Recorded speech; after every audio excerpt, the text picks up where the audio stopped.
This conference will now be recorded. And just a moment. Okay, we're live on YouTube. Thank you. Okay, welcome everybody. Today is Monday, August 3rd, 2020, and it's about 3 p.m. And today is the Lincoln County Board of Commissioners meeting, which I will go ahead and call to order. We are still doing things virtually due to COVID-19. I do have Commissioner Hall and Commissioner Hunt here remotely, as well as myself. So we do have a quorum present. We did sound checks here a few minutes ago. First up is the adoption of our consent calendar. I will ask Christy to kind of scroll so people can see. These are items of a routine nature that either commissioners or staff can pull for further discussion or information if needed. Otherwise, I will entertain a motion. One thing I did want to point out is agreements with two of our chambers. We already have agreements with the other one, or excuse me, agreements with three of our chambers. Just to provide some funding to help them do some advertising for our Keep Lincoln County Open campaign. So looking forward to them continuing to help us on that. Move for approval of consent calendar as presented. I'll second. All in favor say aye. Aye. Aye. Aye. Okay, motion carries. Under reports, Lincoln County Public Health COVID-19 update. Presented by Rebecca Austin, our Public Health Director. And before I give it to Rebecca, we're going to have her give our update as we normally do at these meetings. And then I'm hoping she'll stay on as we get into item B, which is kind of a watch list update and our discussion around phase 2. So we'll have Rebecca kind of do her update, not around phases, but around other COVID stuff. And then we'll move into the discussion around our watch list and phase 2. So take it away, Rebecca. Thank you, Commissioner. So this is Rebecca Austin, the Health Department Director, and today marks 395 cases, and we have now 9 deaths and 6,683 tests. So that's our count, and with going into a lot of detail about the watch list and the phases, I really don't have much more. Those are kind of my concerns and are pretty much concentrated on that. I will say that for the community, though, I feel like we're getting better and better every day, stronger in serving our Latinx population, and so that feels really good. We did our first update last Friday that was both in English and Spanish. It was a video that went out, so that's something new for us, and I think may help improve communications with all of our citizens. And then just to remind you that we continue in public health to work very closely with all of our long-term care facilities who still remain very vulnerable in this pandemic and will probably remain so indefinitely. So it's really great. We've been working alongside of our long-term care facilities since the outbreak began back in early March. And those relationships just continue to grow and get stronger. So that's where we have put a lot of our emphasis, and that feels really good that we're able to keep things pretty much under control in our long-term care facilities by having these good working relationships. So that's really all I have, unless you have any questions for me. I don't have a question, but just a comment that I did see the kind of update video. I'm not sure what we're calling them, but kind of the weekly update video that Susan Trestle did last week. And I thought it was really a nice overview of what had happened in the week. And I think that was a good thing to start and hopefully continue to do, both for people that maybe, don't read the updates every single day, but it's a nice recap of kind of what happened that week. I think that was a really nice thing to start adding to do. So I hope that Susan can continue to do that. Yes, and it also sort of was a debut for Fernando Garza, who did the Spanish version for us, and he's been working in our call center for quite a while now, a couple months anyhow, and so that's really great to have him helping us out with that. He did a great job. Yeah, I thought both the videos were well done. So, Great. Commissioner Hall, questions or comments? No questions, just I also appreciate the new weekly updates and really all of the new and expanded communications efforts that have been mobilized with a lot of energy, and imagination, and creativity over these past few months. I know it's been a terribly challenging learning curve for all of us, but once again, Lincoln County Health Team comes through, so thanks to all. Commissioner Hunt? Yes, I'll also add my appreciation for the hard work of everyone, particularly public health, health and human services, but really all of the, not only county employees, but other individuals in the county that are engaged in trying to minimize the impact of the virus on our people. I will ask Director Austin a question, and what is a reasonable number of tests to expect our county to have done in a week? The reason I ask is, as I think you know, I track this information daily. And according to my information, there were 257 tests completed last week. That's Sunday through Saturday. And a week before then, it's a little bit, I guess, vague because there were some dates where the data wasn't available. But it looks like in the last couple of weeks prior to this immediate past week, we're somewhere in the neighborhood of 400, 500 tests per week. What's a reasonable number to expect? And in my opinion, the more testing we do, the more clear the indication of how widespread the virus is in our communities. Yes, very good question. And we were up there around 400 to 500 tests a week, and we kind of fell back mainly because of shortages still that are happening and delays in getting tests back. So those still are plaguing us, although people in the testing business are working so hard to constantly find new platforms. It's just an ever-evolving process. We're seeing new tests pop up in our electronic lab reports all the time. So I do think when things start lagging, people start scurrying again to find out where else we can find tests. So what is a reasonable number? Of course, we want to do as many as possible. I think it does depend on if we're doing any mass testing, and that's kind of hit and miss depending on what's going on, if we have any outbreaks that we want to get our arms around right away. So it's hard to say. I will remind us all, though, that way back when we were trying to get into phase 1, we needed to be able to do, I think it was 150 a week. So we've come a long ways from those days, and that really wasn't that long ago. So what, 2 months ago? So it's hard to say, and what would be ideal, I guess, to get back to the 400 to 500 would be our preference for sure, because I agree with you. The more we can test, the more we know what's going on in our community. And the sooner that we can get people into isolation, the better off our community is going to be. So we're still seeing that community spread number pretty high. So yeah, I totally agree. And we are just constantly plagued by testing problems. Okay, thank you. All right, thank you. So moving into item B under reports, so related to COVID watch list update in phase 2, presented by Wayne Belmont.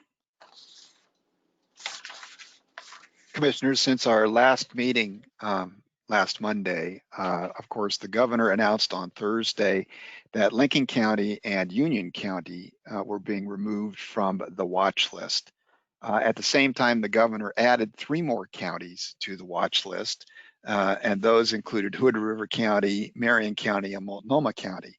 And then as not really a direct result of the watch list, but because of the spike in cases in a couple of places, we had the first time in which counties have actually moved back in the reopening process.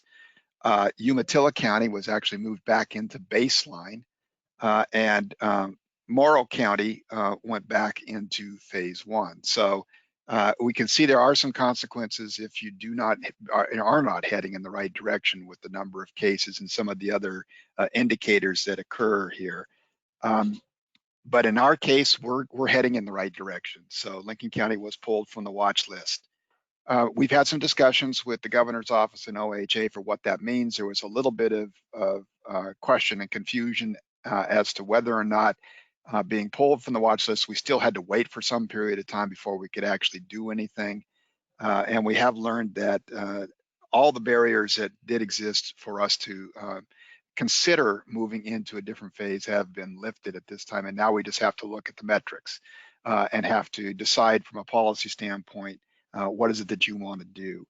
So we go back to, in terms of phase 2, the process is pretty clear. It has not changed since late May when it first came out. If you want to consider going into phase 2, you have 4 basic criteria you have to address. A date on which you would like to enter into phase 2. We have to reattest that the county's first responders have sufficient personal protective equipment, or PPE, to meet the needs in the future. The number of trained contact tracers that are currently available to the county, and whether or not there were any substantive changes in the phase 1 application that we made back in mid-May. And so those original prerequisites apply to the consideration for moving a phase if you wanted to do it.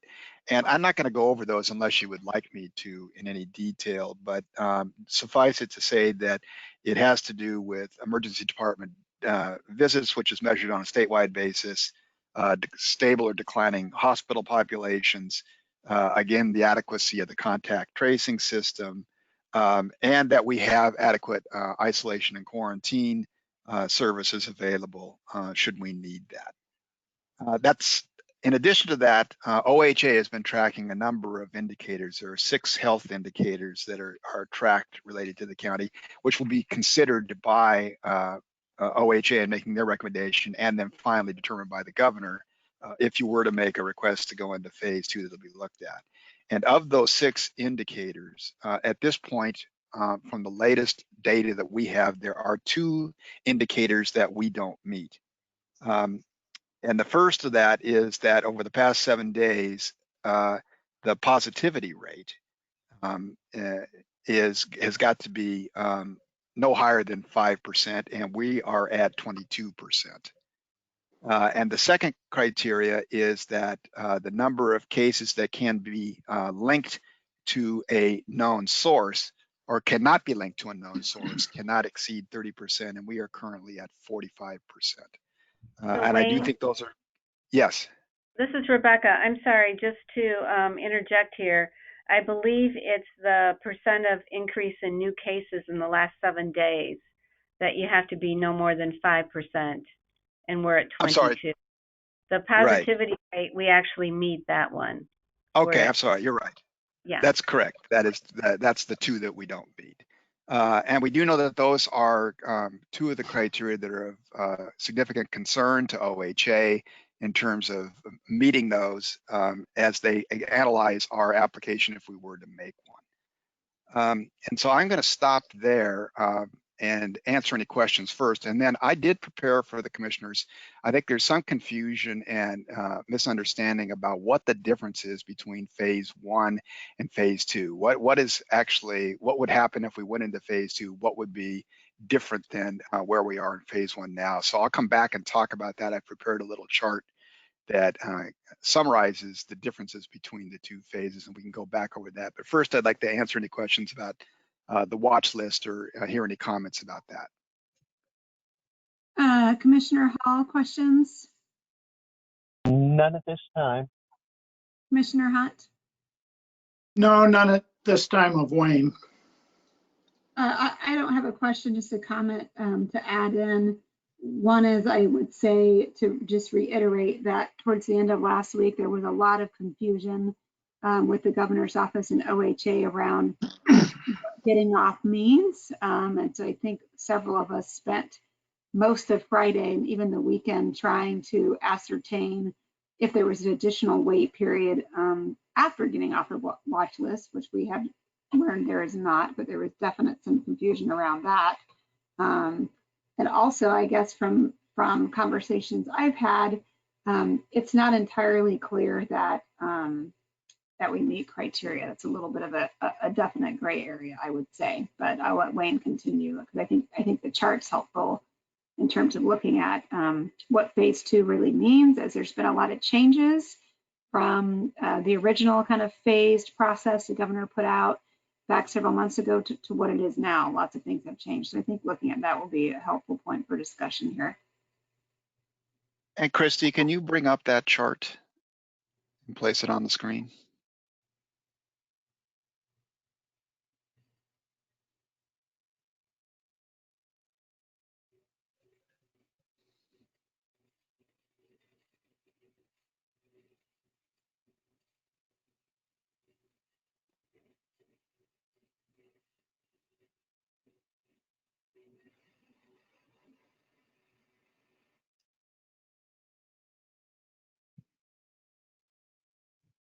Thank you, Christy. Yeah, so it's not going to fully fit in the screen, so we'll have to go down through it. But basically what I did was create columns that talked about the largest areas that are being regulated or guidance being provided by OHA in phase 1 and phase 2, and then some of the statewide guidelines that have been, some started at the very beginning of the process, but many of those were developed later, which now, for all intents and purposes, overrule the original guidance that was given in phase 1 and phase 2, and tell us where we are at this time. And the statewide guidance that I've identified are things that apply no matter what phase you're in. So they are across the board, either requirements or restrictions. So I divided it into, and I'll start off with the face coverings issue, because that was not something that was included in either phase 1 or phase 2 as originally put together, but now it is clearly across all phases and actually covers many of the other areas in terms of being an additional requirement for restaurants, for personal services, for gatherings. You still have the face covering requirements that are kind of an overarching approach to trying to control the spread of the disease.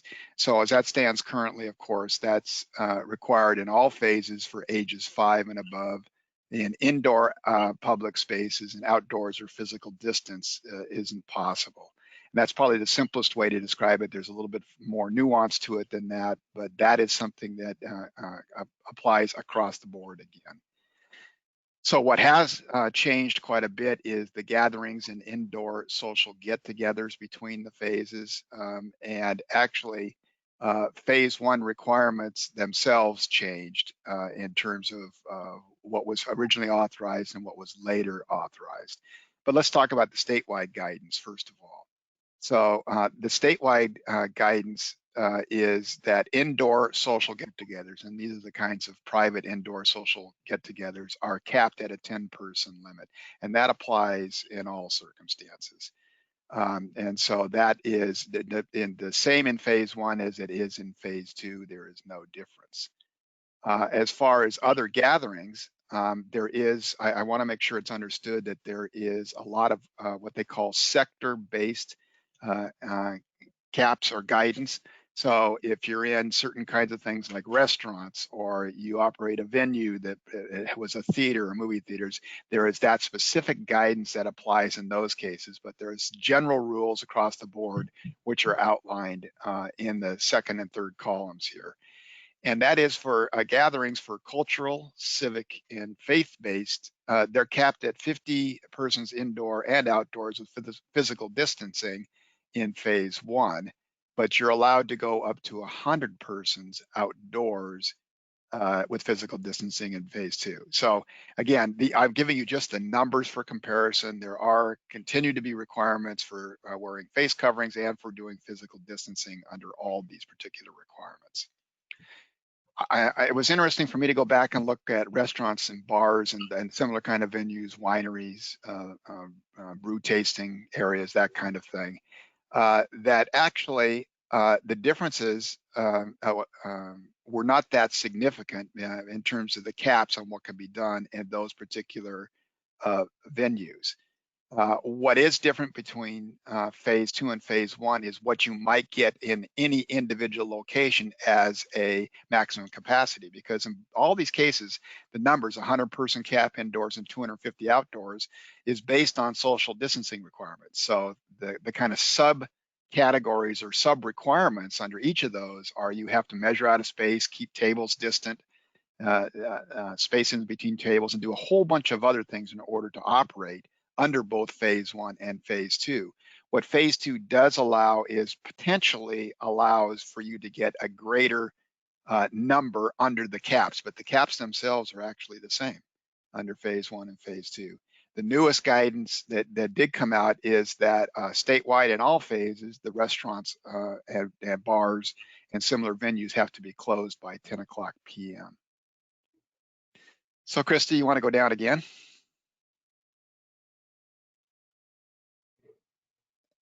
And in my review of the personal services, that's, you know, like going to a salon or getting a haircut, those kinds of things, shopping centers and malls, I didn't see actually any differences between the restrictions, the specific sector specific restrictions in phase 1 and phase 2. So those continue on. You still have a number of requirements that you have to meet, a number of ways in which you provide services, but those are basically the same. They have changed some of the things around gyms and the way they operated, but that applies in both phase 1 and in phase 2. So probably the most significant change and difference between phase 1 and phase 2 is what they call venues and events, the recreational sports, certain indoor and outdoor activities, swimming pools, spas, and sports courts. Those are actually closed for the most part. Under phase 1, they are not allowed, but they are allowed to be open under phase 2 with a number of restrictions. And some of those restrictions include a capacity of 100 indoors and up to 250 outdoors. And again, there's some spacing requirements and those kinds of things that could change the actual capacity depending on the size of the venue and the way that they operate. So there are those occupancy limits, but this would open up theaters, movie theaters, pools, bowling alleys, indoor and outdoor entertainment facilities, which aren't currently open. There is some guidance that is statewide that, again, under any phase, certain zoos, gardens, museums can have a limited operation and limited opening, and that again applies across the board. So that this venues and events category is really the one that's pretty significantly different between phase 1 and phase 2. I did want to note just that in terms of the other thing that is included but not often talked about is that phase 1, while people do work in their offices and continue to work in their offices, there was a strong encouragement that you work from home if that's possible. And phase 2 does actually allow for increased in-office work. But again, there are a number of restrictions around that in terms of distancing, wearing of face coverings, the cleaning regimen, that kind of stuff that is different. So there are some slight differences between phase 1 and 2 for in-office work. So, you know, this is a really summary kind of description of what the differences are between the two phases. There's a lot of, it's pretty amazing when you look at all the documents, the number of specific instructions and guidance there is in each of these sectors that have to be met. But it really looks like a lot of it is around capacity and how many people can gather in a single place or location, whether it be for work, for recreation, for meals, for gatherings. You know, so those are the differences between the two phases. So I wanted to make sure you had that information available.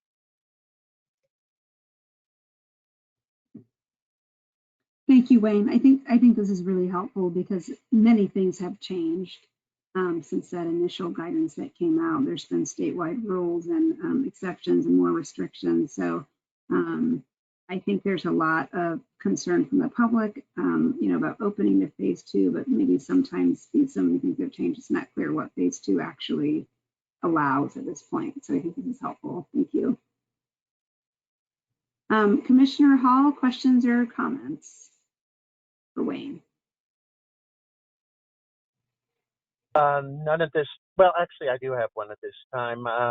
So if we were to act today to direct you to submit an application for phase 2, that submittal could, in theory, be completed before the end of the business day? It could, and the real question would be, one of the things that differs from the phase 1 application is that you need to choose a specific date. So in Right. terms of how we would do this and how we would respond, we need a specific date. I would like to take a little bit of time if we're going to go forward to work with Director Austin in terms of the response to a couple of the indicators that we've got, because we do need to address those a little bit more. And those changed from the last time we looked at this in terms of how we're trying to respond to those. So there'll be a little bit more work to do, but most importantly would be, if you are moving forward, is to think about a specific date that you would request reopening. Okay, Commissioner Hunt, questions or comments for Wayne?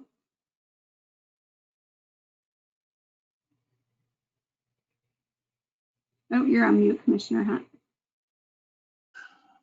Okay, sorry about that. Did our board not pass an order that limited social gatherings more than is in effect under phase 1 or the governor's order in particular situations? We did, but when the governor changed the gathering size, that pretty much swallowed everything, in terms of what we had in our specific order.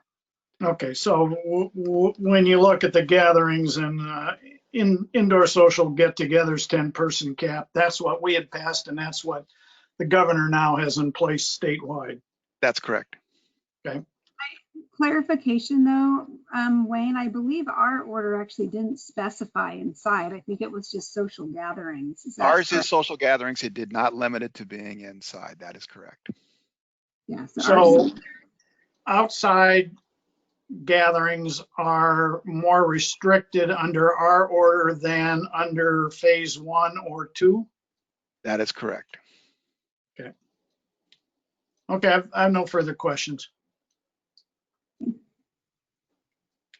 Thank you. I guess before we kind of get into the discussion between the three of us commissioners, I guess I'd like to ask Rebecca if she would just like to weigh in, provide some guidance, thoughts, in looking at what phase 2 allows. If you view this from your perspective, Rebecca, as a public health director, where are the areas that you get concerned about?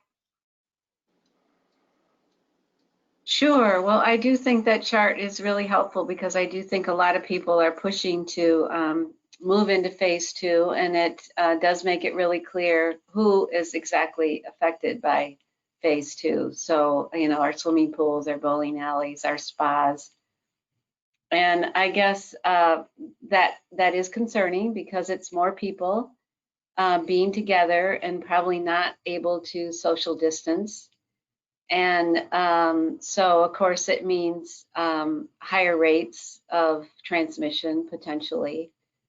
And so I feel like if we could stall this a few more weeks, that would make me happy. I don't feel like our trend is stable when we have 4 new cases one day and 0 cases another. So I would like to see the trend be more consistent and not bouncing around so much, and especially when we have some mass testing that we're still waiting to have drop in.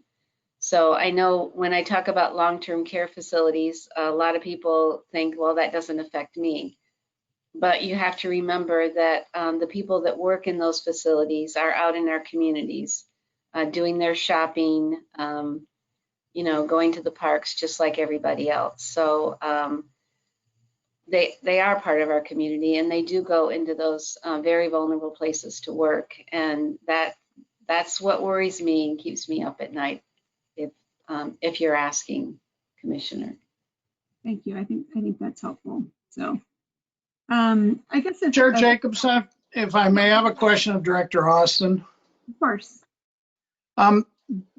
I would be interested in your comments on the flu season. I believe the flu season starts sometime September-ish. How do you see that as a factor in the efforts to limit the spread of the virus? How do I see the flu season limiting the spread of the virus? How do you see that impacting our efforts to limit? Oh gosh. I can't say that I've gotten that far, Commissioner. I think what we were seeing in February and March, is that our number of cases of flu were going down at a time that they wouldn't necessarily be going down quite that early, as our COVID cases went up in the country. So it's really hard to tell. And, we are kind of watching our Southern Hemisphere friends to see, because they are in their flu season now, to see how COVID is playing against that flu season. And, Australia is the one country that we really watch carefully. And they are having spikes both in flu and in COVID right now. So hard to say. I don't think anybody can really predict how those two are going to play off of each other. I think it's definitely going to require not just one test when you do come down with symptoms, but you're going to be getting both the flu rapid test and the COVID test to rule out. Would it be fair to say that the flu season has the potential to complicate our efforts to slow the spread of the virus? Well, one of the reasons why they call it the flu season is because the cold and the wet come back and everybody goes inside.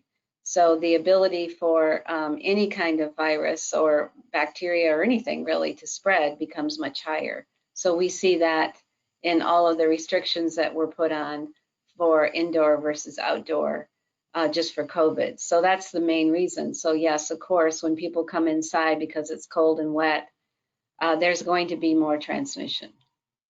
Okay. And I think that's what the schools are really struggling with right now, is, bringing people together in small rooms.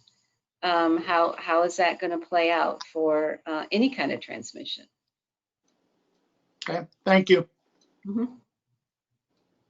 Commissioner Hall, did you have questions or follow-up for Rebecca? Not at this time. Okay, thank you. I guess just to kind of get into our discussion around this, just to kind of share my thoughts. One is it's been clear through governor's press conferences and press releases in the last, 10 days or 2 weeks or so, that likely some travel restrictions are coming. I don't know what those are yet. There's not been anything provided concretely. Given that we're a tourist community, those restrictions might be helpful to us in terms of controlling spread. They might also put increased burdens and economic burdens on our businesses. It's really hard to say because I don't know what those things are that are coming, but it's likely that those travel restrictions, whether they're restrictions on Oregonians traveling or restrictions on people coming to Oregon or both, again, I don't know, that could be, a barrier for us or a help, hard to say. But I do think about in the next 7 to 10 days, likely some of those things coming out. You know, and I wish at this point I had more information on what those things were.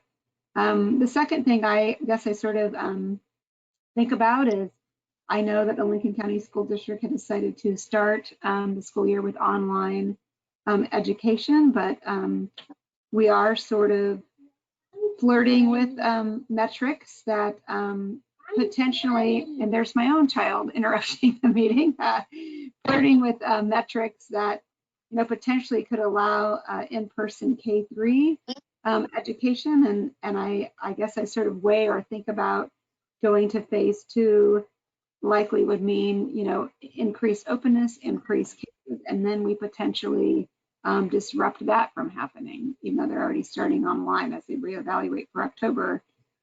Those things are connected.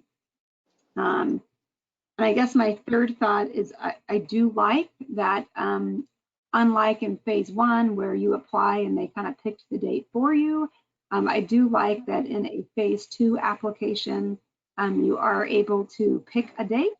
So I think it is, you know, possible as we talk about our phase 2 application, assuming we were even approved, which I don't know the answer to that, that we think about, you know, a date, which maybe allows us some time to come down or would allow the state more time to potentially evaluate us. So if we are not sure, and I'm not sure if we would be approved at this point, picking a date a little further out would maybe provide time for those metrics to come down so that the state, you know, can evaluate us. On the flip side, our metrics could also go up during that time. But I just do like that we have the tool here to pick a date ahead of time instead of one being picked for us. And that's my thoughts. Commissioner Hall, do you want to share thoughts? Yeah, I think my thinking is moving very much in the direction of the discussion, and I would be supportive or willing to make a motion to submit an application if there seems to be at least a majority to do this, go forward with an application, perhaps requesting it take effect 2 or maybe 3 weeks from today. And, you know, I've been wrestling with this, as I'm sure you all have, ever since we found out end of last week that we would have this opportunity now. I go back to the very beginning where we talked about we flipped the switch. Now we're turning the dial. And is it time to turn the dial up a little more? And I'm coming down on the side of yes for many reasons. I think we have been cautionary throughout this. We were the very first local government entity in Oregon to do a face covering mandate. We were one of the last counties to enter phase 1. And even if we do move forward sometime in the near future, we'll be one of the very last to enter phase 2. You know, I know a lot of people just reflexively and understandably, given the fact that we're now closing in on 400 cases, that they say, no, don't take another step forward. But in addition to health and safety, my number one concern, the economy, my secondary concern, a third one that maybe we don't talk about as much, but I think we all see, you know, that an equal passion, the emotional fabric of the community. And if people can go see a movie again, go roll a few lanes at the local bowling alley. If kids can go back to their skate parks again, then I'm thinking maybe it's a little social, emotional release valve. So you know, we'll never have the perfect crystal ball. I hope people, you know, I think we've made great strides in educating the public, and the governor's action last week pulling back 2 counties, I hope underscores the fact that, you know, even going to phase 2 does not mean we're back to life as it was. This is still a situation where we've got to all exercise a lot of caution and common sense. I'll stop talking now. Thank you, Commissioner Hall. I guess I would just add, and then I'll ask for Commissioner Hunt's comments, that something I forgot to say, which was I really want this county, regardless of what phase we're in, to not flip-flop back and forth, back and forth, back and forth, back and forth. I think that's really detrimental for a number of reasons, and I really have to hand it to our public health department and our cities, who also help. Despite having our huge outbreak and several smaller ones, we were able to stay in phase 1. We did take some additional measures as a county and with our cities to try to keep us in phase 1, but correct some things that allowed for some additional tools. And my fear about potentially going to phase 2 is I don't want to come right back down into phase 1 again. And I guess I just need to be honest with everybody and say that if we get to phase 2, we again might have to take out tools to allow us to try to stay in there. We might have to make some of our own restrictions or things like we've done in the past to try to ensure that we're not flip-flopping back and forth. So while we look at Wayne's chart and we see what this means, just from past experience in the few months with this, it's likely that if we see problems or situations, we would need to act locally and put in things at a local level to help us retain where we're at. So, Commissioner Hunt. Well, I have always been, I guess, the one that has been patient. I believe we need to go slow. I don't believe we have good enough data that indicates exactly what the presence of the virus is in our county. I think we were very close to going back to baseline when we had the outbreak at the seafood processing plant. And I agree, to go backwards would be far more devastating than the impact of remaining in phase 1. I think we have trends going in the correct direction. I think it would be wise to continue to stay in phase 1. There isn't a lot of difference between phase 1 and phase 2, so it's not like, it's a world of difference between the two. But I'd also take a moment to point out what's happened in Umatilla County. They had an outbreak at a food processing plant, as did our county, and they were roughly at the same time. They were moved back, as Council Belmont reported earlier, to baseline, not because of the outbreak at their food processing plant, but because of the community transmission of the virus has become so widespread. And that, frankly, is the fear that I have. You heard Director Austin indicate that, I'm not sure, but I think somewhere in the neighborhood of a third to 40% of the cases are community acquired. And that, to me, is a huge concern. I'd also point out, if you look at our state, if you look nationally, where jurisdictions have opened up and allowed greater gatherings of more people, many of those have seen dramatic surges in the virus. And again, I think our first responsibility is to the health of our people. And I believe that staying in phase 1, allowing for a few more weeks to see what trends have developed, I think is a prudent course of action and really has minimal consequences outside of our current phase. Last thing I'll say is, yes, I'm sensitive to what the businesses are incurring, but what about the workers? Those are the ones that they don't have access to state dollars other than $600 in supplemental unemployment insurance, which is scheduled to expire if it hasn't already. And so I'm looking out for the little guy, the low wage earners, the Latinx, the people of color. Those are the ones that are going to suffer the greatest if we see a surge in the virus. The businesses have incredible access to federal dollars, state dollars, and local dollars, our own county and cities are making monies available to the businesses. So my first priority is the little guy, and not the businesses and not the dollar. Thank you, Commissioner Hunt. I have a question for Wayne that kind of came up in my head as I was thinking about what Commissioner Hunt was saying, because you can pick a date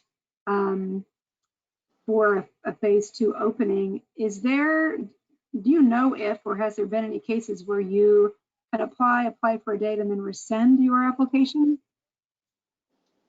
I've moved to a different venue. I'm sorry, I had some problems with my computer, so I'm in a different room. So can you hear me okay, first of all?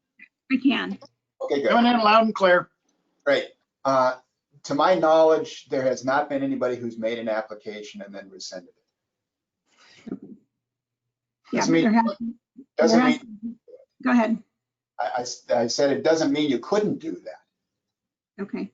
But I'm not aware of anyone who has done. I know that one county self-imposed going back to phase 1, and I forget who that was, but I don't think it was during an application process. I think they Union County. Actually, Union County the commissioners decided to go back in. They did not actually formally ask the governor to do that. They just imposed it themselves, like we've been imposing certain local regulations. So they went back to phase 1, and they can actually move forward on their own without having to go back through the state. Got it. Okay. Thank you. Well, I guess how I'm feeling about this, I have real mixed feelings. And again, I will say I don't even know that we would be approved at this point, which gives me even bigger mixed feelings, because if we barely get approved, I'm not sure that's a smart choice.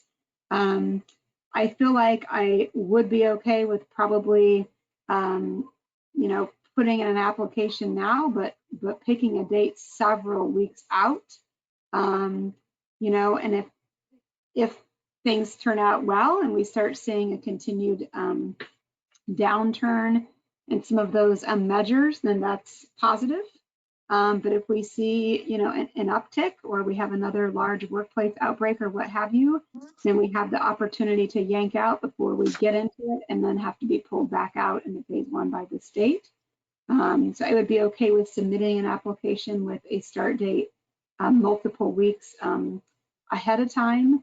I feel like that would give us some time to kind of see what happens. And again, also get feedback from the state. If they say, no, we need to say these things come down, it might actually provide us a little more guidance in what type of mitigation measures we might need. And we also by then might get some clarity on what's happening with some of these travel restrictions. And like I said, those might be a positive tool for us in this. So I think I would be okay with an application for several weeks out.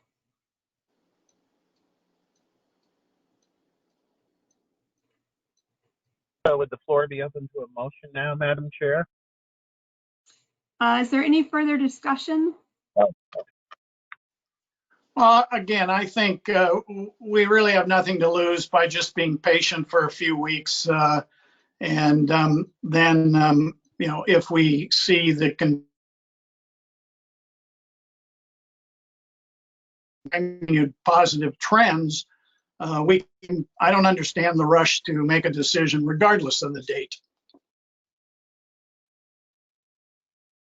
Well, Madam Chair, if I might, I certainly understand and respect Commissioner Hunt's viewpoint, but I would like to make a motion for us to submit an application for a future date that at least 2 of us could agree on, because in a way that lets us focus, that lets us watch trends, and as Chair Jacobson suggested, that perhaps this brings the state a little more directly into the equation, and that they become a full partner in charting whatever course we choose.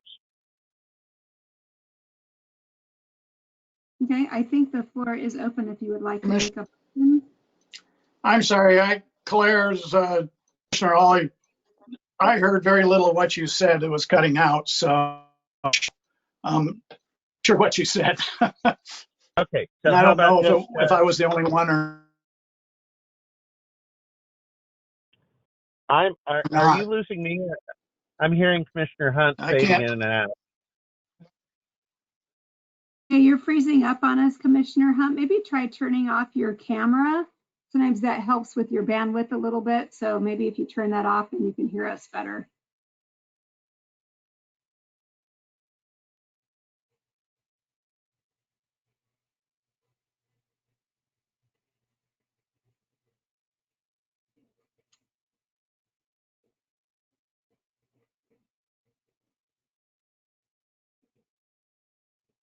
I'll give him a minute here. Looks like he's frozen.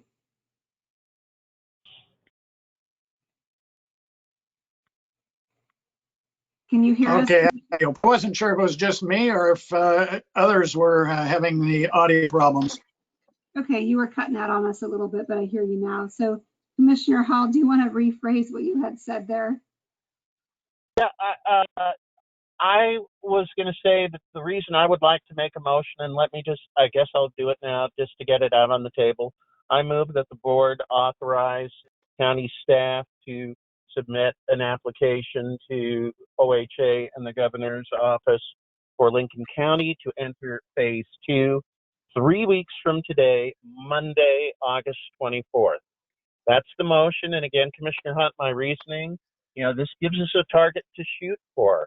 It lets us really do, I know there's daily scrutiny going on of trends and targets, and hopefully this lets us chart a direction. And I think the observation of Chair Jacobson that this kind of may bring a more direct engagement in OHA actually having to say, yes, this looks good, or no, we're not going to pass you to phase 2 yet because of this, this, and this.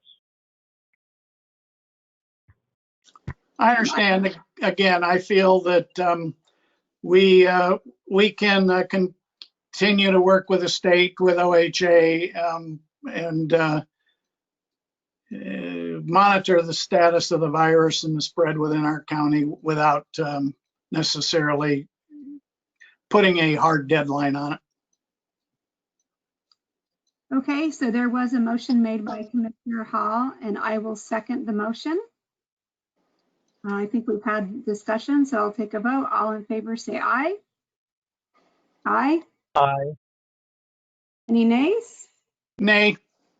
Okay, but the motion does carry, so we will direct staff to submit an application for the date being the 24th. I would also ask staff for the next 3 Mondays to please put phase 2 on our agenda, because I think that we might be entering into an ongoing kind of discussion about this. And so let's make sure we have time blocked on our agenda so that we can continue to talk about information we might be getting from the state in regards to our application. I would also say, I know earlier that Commissioner Hall had asked if we could have our application in by the end of the day. And while our motion didn't specifically say when it needed to be turned in by, I would just say that I know that there's already been work done on this application previously, and I wouldn't want to rush our materials. I want to make sure that we are thoughtful in providing, the information and mitigation measures needed. And like Council Belmont had said earlier, those had flip-flopped on us. So I don't feel like it needs to get in by the end of the day. The end of the day is an hour. So let's just make a good Madam path. Chair, if I might, Commissioner Hall, yeah, that's why on further reflection, my thoughts were very much in line with yours. If it goes in today, tomorrow, or Wednesday, that really, it's more important that if we do it right than do it quickly. Yes, okay. All right, moving on then out of COVID. We are, this was an agenda item that I think we had on last week, but Christina, director, couldn't make it, so it's on this week's agenda. This is basically a discussion and information update around our financing and capital projects. So I'll let Christina and Wayne take it away. Thank you, commissioners. And maybe I'll start and let Christina talk some of the details. We had been seeking some financing to do projects for the county and get the financing in 2020 with the hopes we can do projects in 2021. And so you authorized through a resolution actually back in February and then amended more recently. You authorized staff to seek and enter into some financing agreements that would allow us to do real and personal property projects and also purchase equipment that are needed for several long-term projects. And probably the most important project in here, the one that people will recognize, is the new Lincoln County Animal Shelter. So this is actually going to be providing the funding for us to move forward with that particular project. So we engaged the services of a financial consulting firm and a bond counsel to help us through this process, and they did so. We originally were going to go out, we were looking at it sometime at the beginning of the whole COVID crisis, and as we looked at the market out there and on the advice of our consulting firm and bond counsel, we decided not to put it out at that time because rates were very, very difficult to pin down. They were fluctuating almost daily, and it wasn't really a great time to be putting out a financing instrument at that time. It later got better, and so we proceeded with putting that out, and we're very happy to receive 5 proposals for the private placement of this financing from qualified banks and commercial lenders. That's actually getting the number of proposals we got was pretty good in the first place, but they were all very competitive proposals. And then we discussed them and made a selection. And we are doing this placement with Chase Bank. And the interesting part about this was that the end result of this was that the true interest cost, which is the interest rate that's going to be charged on this financing and including all the associated fees and costs, came in at 1.52%.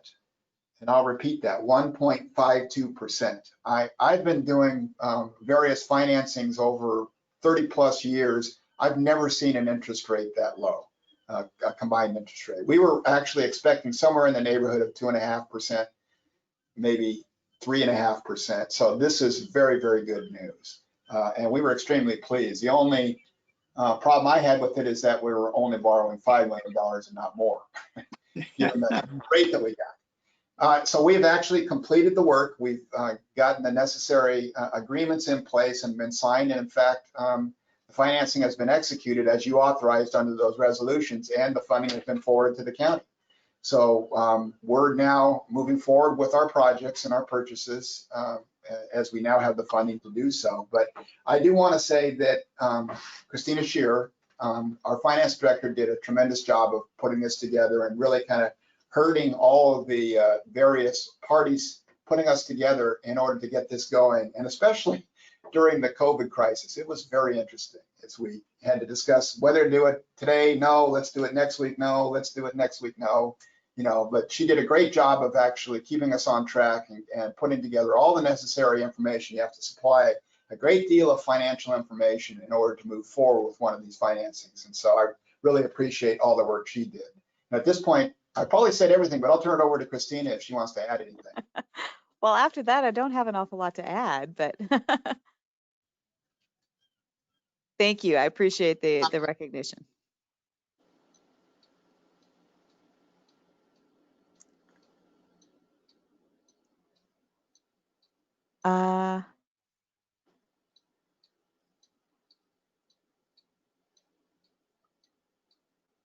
Hello.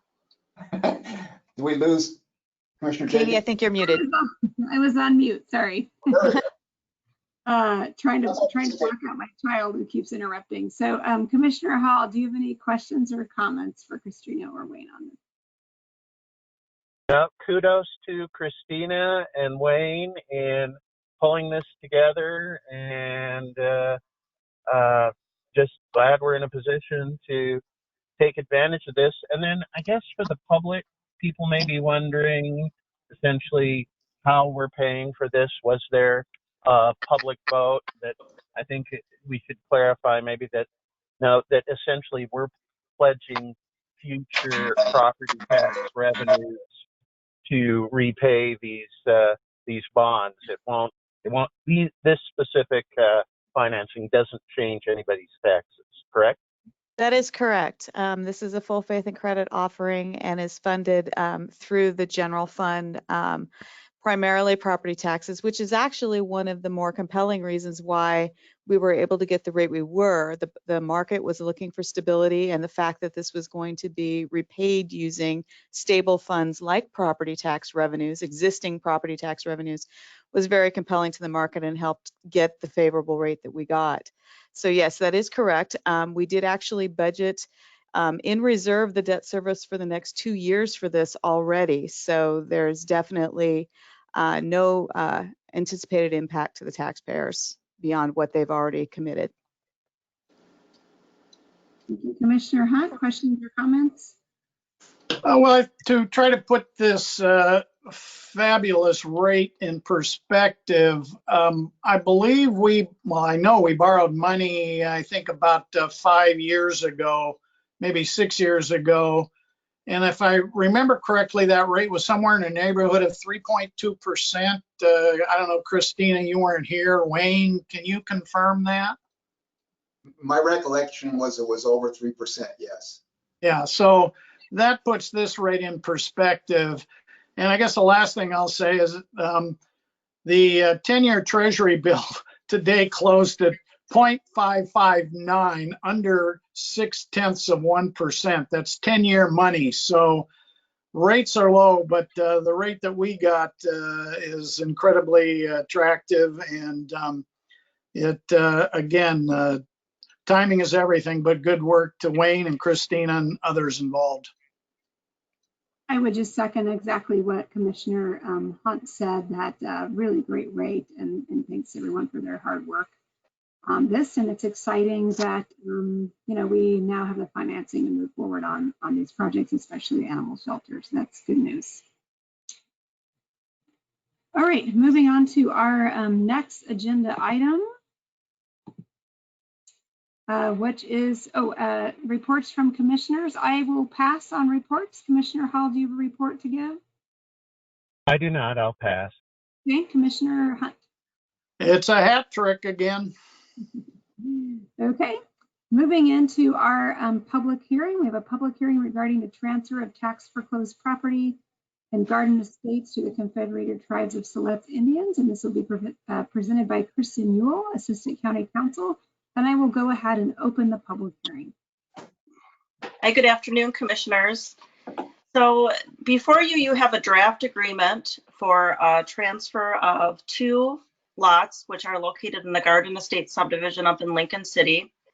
So the county acquired several lots through tax foreclosure several years ago.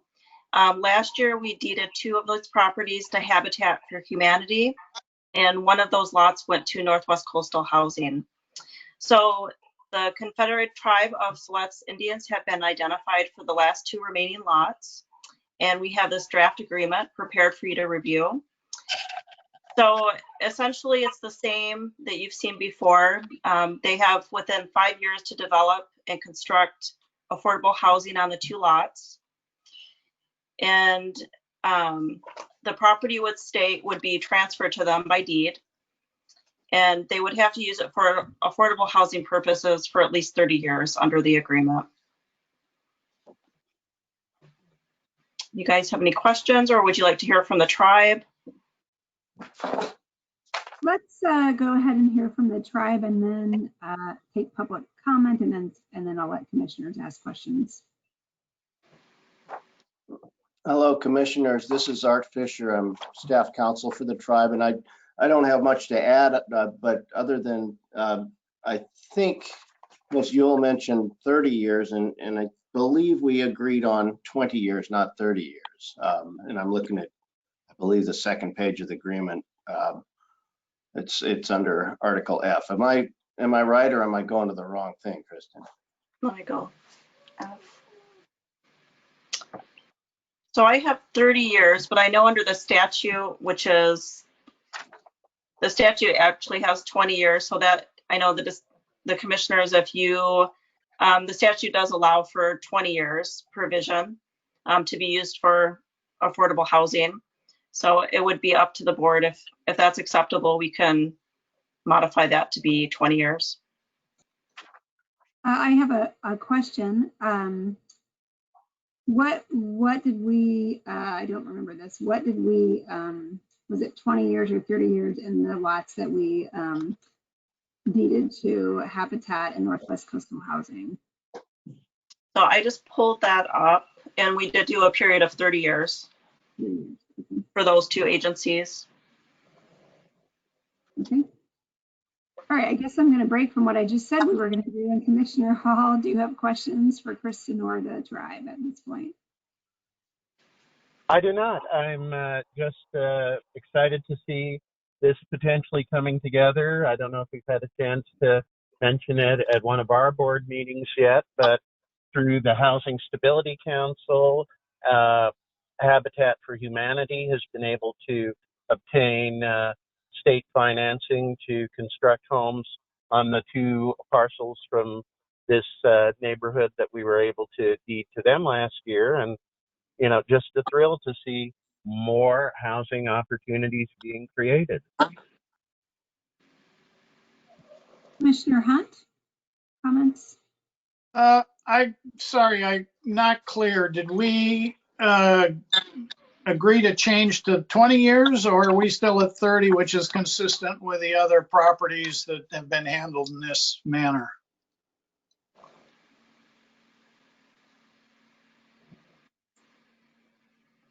So I'm going to leave that up to the board. Our other agreements with Habitat and Northwest Coastal Housing was for 30 years that would have to be used for affordable housing purposes.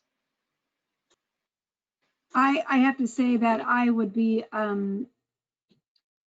would want to keep that agreement for 30 years as the other two entities we gave property to are at 30 years. I would want that to be consistent. I would agree. Same here. Okay. Okay. And then really the purpose of the public hearing was to hear objections to the transfer of the property. So I know notice was published in the paper up in Lincoln City, and I have not heard any feedback yet whether there's been objections either sent in or emailed or phone calls. Christy, have you received any public comment on this public hearing? Katie, this is Casey. We have not. Okay, great, thank you. Okay. So the next steps would be to set a date of discussion to whether you would approve the agreement, and we can move forward with that, preparing an order and a deed that would transfer the property to the tribe. Okay. Is there a, can we do this next week, or do we have to wait so many weeks, or? Oh, it could be set for next week. Okay, I would be okay with that. And do I close the public hearing at this point, or are we keeping it open until next week? Yep, you close the public hearing if you don't have any objections that you've heard. Okay, I don't think we have any objections, so I will go ahead and close the public hearing, and we will make a decision next week. All right, thank you. Thank you. Thank you. All right, next under discussion and information, request to establish a no parking zone on Southeast 35th Street, County Road number 513, presented by Roy King, our Public Works Director. Good afternoon, Commissioners. Can you hear me? We can. We can. Very good. This is Roy Kenyon, Lincoln County Public Works Director. And what I bring to you today for your consideration is a proposal to establish a no parking zone on Southeast 35th Street, which is in South Beach, otherwise known as Idaho Point Road. I, as part of the package, sent a few pictures. Hopefully you've had an opportunity to see those. And what there is is basically about the point that you reach the bay. There is a 31 unit townhouse complex built as Neola Point townhouses, and it's right adjacent to Idaho Point Road. And I believe what's happening is they're using the county road right away as overflow parking. Unfortunately, it is directly on a curve. And so what we have is lack of sight distance, lack of walking space for pedestrians, lack of a lot of things there. And so what I'm asking you to consider is allowing me to, by board order, declare about 270 to 290 feet of that.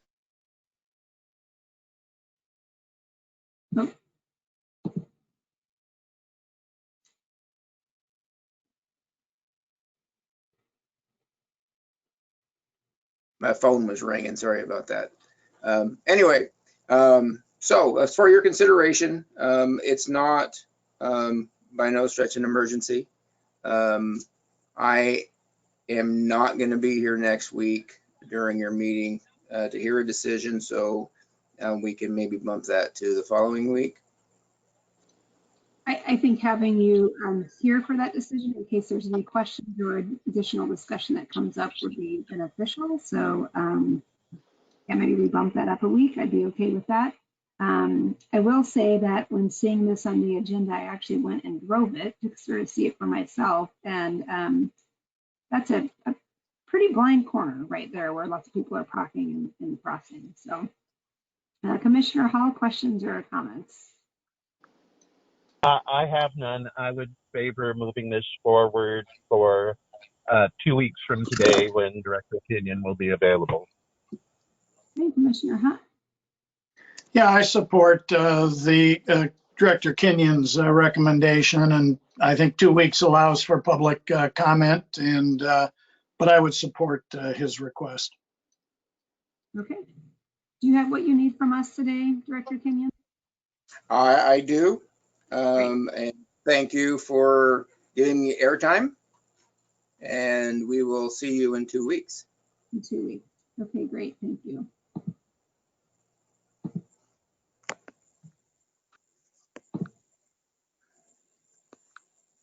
So I think we are, find my agenda here. I think we are done with our agenda. Let me make sure of that. Yes. Is there any other business from commissioners? Commissioner Hall, anything else? Nothing else. Thank you. Commissioner Hunt, anything else? No, not at this time. Thank you. Okay, I will go ahead and adjourn our meeting. Our next Board of Commissioners meeting is Monday, August 10th, 2020 at 3 p.m. Thank you, everybody. Thanks. Thank you very much. Hang on, buddy. I'll help you get your schedule.